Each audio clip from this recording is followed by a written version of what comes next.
ቀላል ፈራል እንዴ? በመፍራት ነው እስካሁን የቆየሁት። እሺ መሳይ ንገረኛ፣ የት ነው የተወለድከው? እኔ አላስታውስም።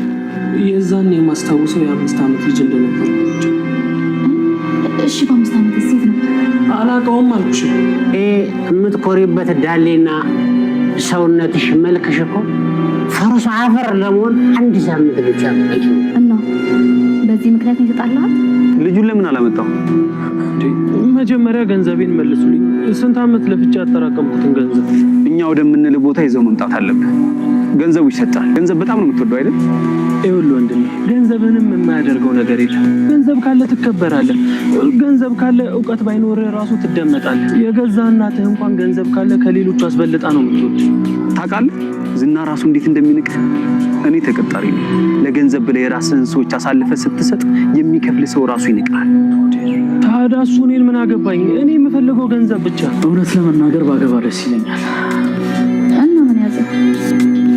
ሔዋኔን ማግኘት አልቻልኩም። አይንህን መግለጥ ነው። የግሌን የመሰለች ሴት ቤት እየኖረች ሔዋኔን ማግኘት አልቻልኩም።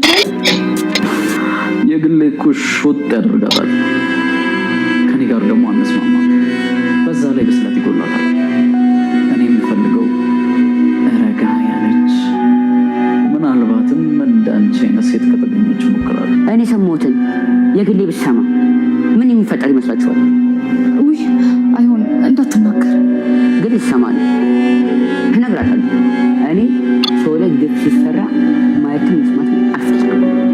አርፈህ ተቀመጥ። ተንከስ ተንከሲስ የግሌ ታቆርፋለች፣ እንዳትናገር። 200 ብር ብቻ። ከዛ ዝም። እሺ በቃ እሰጥሃለሁ። ጌታ ምትሰሽ ነው የምትሰጪው?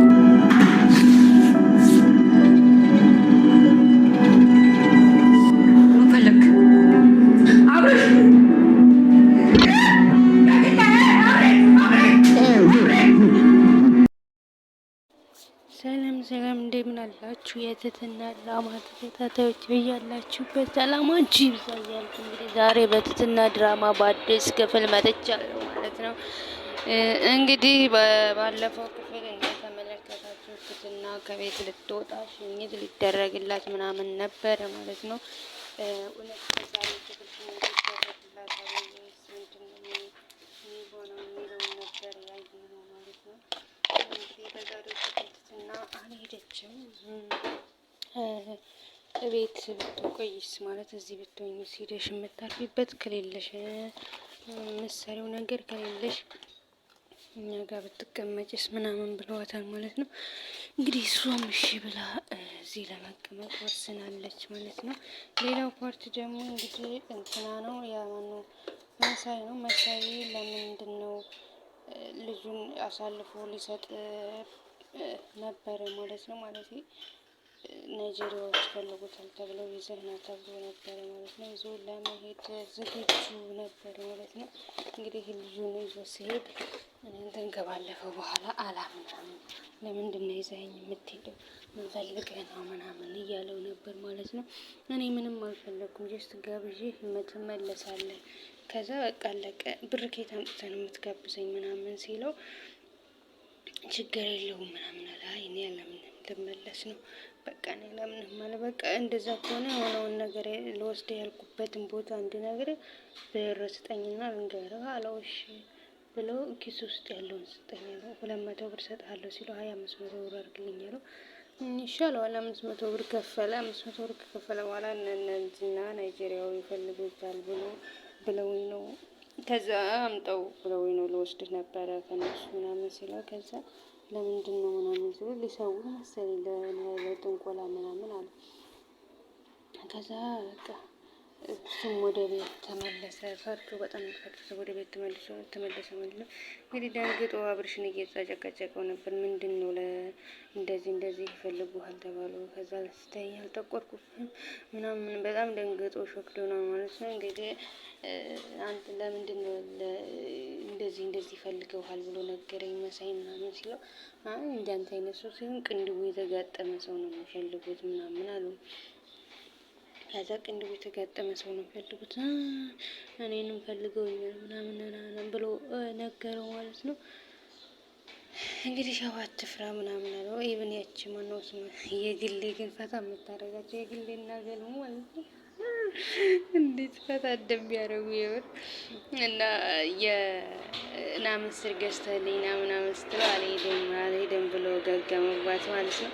በጣም ነው ፈታ የሚያደርጉት ኪችን ውስጥ እና ሌላው ደግሞ ገልሞ ነው ሰክሮ ምናምን መጣና ሽሮፍት ውስጥ ጭኝ ምናምን ሲላት እምቢ ያለችው ማለት ነው።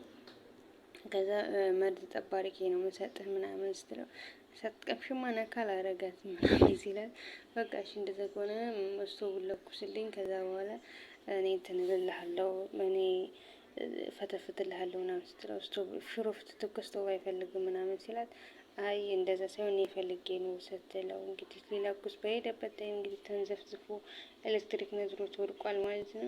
እንግዲህ በዛ ታይም እየጠራችሁ ነበር አብርሽና ውሰድልኝ ምናምን እያለችው ነበር። ያ ልጁ ደግሞ ለእኔ መልሳት መልስልኝ ንቅንቅ አትላትም እኔ ፈርቻለሁ ብቻዬን ትተኸኝ አትሄድም ንቅንቅ አትልም እያለው ነበር ማለት ነው። ከዛ በኋላ እንግዲህ ሌላው እንትና ነው ማነው እቺ ማን ነበር ሰው ልጅቷ ትትና ናት ማለት ነው። ትትና አብርሽና ትትና እንግዲህ ስለ ትዳር እያወሩ ነበር። አይገስ ዝም ብዬ ሳያቸው የሚፋቀሩ ይመስለኛል። መሳይ ወንድሟ ሊሆን ይችላል ወይ መሳይ ወንድሟ ይሄኛው ደግሞ ባሏ የሚሆን ይመስለኛል። ያው እየጠየቀችው ነበር በቃ የተወለድክ የታደግክ ምናምን እያለችው ነበር እና ጠይቂኝ እኔም ብቻ ነበር የምጠይቂኝ ምናምን እያላት ነበር እና ያው ስለ ወሬ ስለ ትዳር ምናምን እያወራች ነበር እና አንቺ ግን ማግባት አትፈልጊም እንዴ ወንድ ከየት ተገኝቶ ምናምን አለችው። ማለት በቃ አንተ ሳታገባ ምናምን ስትለው እኔማ አገባለሁ ሴት ከተገኘ ግን የዘንድሮ ሴቶች በቀላል አይገቡም ግዴታ ወይ ቤት ወይ መኪና መኖር አለብሽ ምናምን ግዴታ አይደለም እሱ ግዴታ ከሆነማ ሁላችንም ቁመን ነው የምንቀረው ምናምን እያለችው ነው። አይ በቃ ወንድ ልጅ ግዴታ በ30 አመቱ ማግባት አለበት በዛ ታይም ደግሞ ወይ ቤት ወይ መኪና ሊኖረው ይገባል እያላት ነበረ ማለት ነው። ከዛ እንግዲህ እንደዛ አይደለም ይሄ ግዴታ አይደለም ምናምን ያለችው ነበር። እንግዲህ ይሄንን ሲል እየሰማ ደግሞ እንትና የባደፈር ሰው ባጭሩ እኔ ነኝ መጀመሪያ ሚዜህ መሆኑ እያለው ነበረ ማለት ነው። ከዛ ደግሞ ወስዶ ለዛችኛው ይናገራል ማለት እንደዚህ ያደረገ እንደዚህ ሰራብሽ ምናምን እንኳን ያልሰማሽ አንቺ ብትሰሚ ፌንት ነበር የምትበይው ምን አለ ስትል ወዳታለሁ አለሽ እያለት ነበር። ያው እንግዲህ ገልሞንም ከሱሱ አስወጣለሁ ምናምን እያለችው ነበር ማለት የገልሞ ታሪክ ያሳዝናል በእርግጥ እና ደግሞ ያኛው መሳይን ደግሞ አታስብ አትጨነቅ ነገ ሌላ ቀን ነው በቃ ሁሌም ደስተኛ ሆነ ኑር ስለ ብር ምናምን ሁሌ ስትጨነቅ አይሃለሁ ለምንድነው እንደዛ የምትሆነው ምናምን እያላት ነበር። እሱ ግን መቼ ነው ስራ የምትጀምሪው ነው የሚላት እና ደግሞ በቃ የሆነ የተባባሉትን ነገር ሊናገር ነበር ያጭሩ የግል ማለት እንዳትናገር ተብሎ ብር እሰጥሃለሁ እንዳትናገር የግል እኔን ታምነኛለህ ለምንድን ታምነኛለች እንደዚህ እንዳታረግ ነው እያለች ነበር ማለት ነው። እና እሷ ደግሞ ይበላ በቃ የገልሞ ታሪክ ነው ገልሞ እንደዚህ ነው በጣም ያሳዝናል ምናምን እያለችው ነበር። እና አጭሩን እንግዲህ በስተመጨረሻም በራን ጓግቶ የገባበት ሰው አለ ማለት ነው። እየተጣራ ነበረ እንግዲህ ማን ይደርስለታል ወደ ነው ኔክስት